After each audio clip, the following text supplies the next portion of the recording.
I have one very simple and easy trick that you can do today from your couch to become a better wedding photographer. I want you to first open up Instagram. And I bet if I looked over your shoulder, I'm going to see you following a lot of photographers. I'm going to see a lot of work that looks very similar to yours. Here's what I want you to do.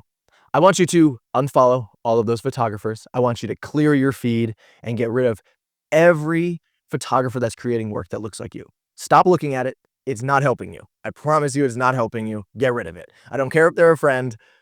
Get rid of it. Clear your Instagram. All right. This is something I did a couple years ago. I completely purged my feed. I followed nobody. I went to zero. Once you do that, I want you to search Instagram for 1 hour a day for like 3 days. And I want you to find work that inspires you. I want you to find work that makes you say, man, I wish I could create that. And I want you to not think about it while you're looking for it. I want it to come from here and not from here, okay? Just kind of feel it out.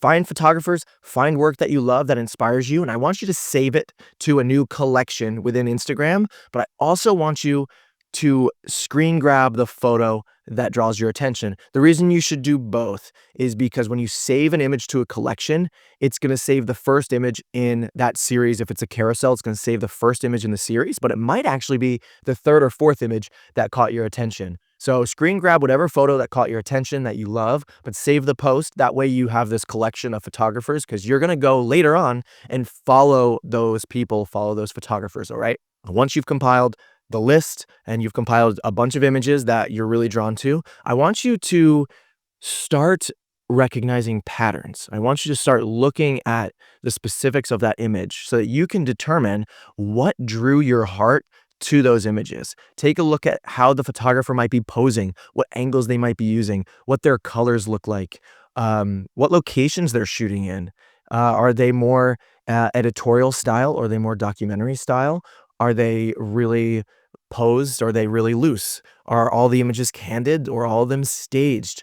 Are there a bunch of details or is it mainly people? Start trying to understand what the patterns are, what things caught your attention, because once you can recognize what those things are, they're going to start to bleed into your brain and you're going to say, oh, yeah, I understand why I love this image. And that's kind of where I need to go to progress as a photographer. And I need to go that direction. Start following those photographers that you're really drawn to, because once Instagram is only showing you photographers that you're really drawn to and photographers who are inspiring you, and that's the only type of work that you're consuming, you're going to start to see weddings and you're going to start to see creating in a completely different way, because the consumption of images that are so different than the ones you're currently creating, it's going to bleed into your subconscious and you're going to start naturally creating the work like that of which you've consumed, right? So that's my challenge to you. Purge your feed, purge Instagram, get rid of all the people you're following,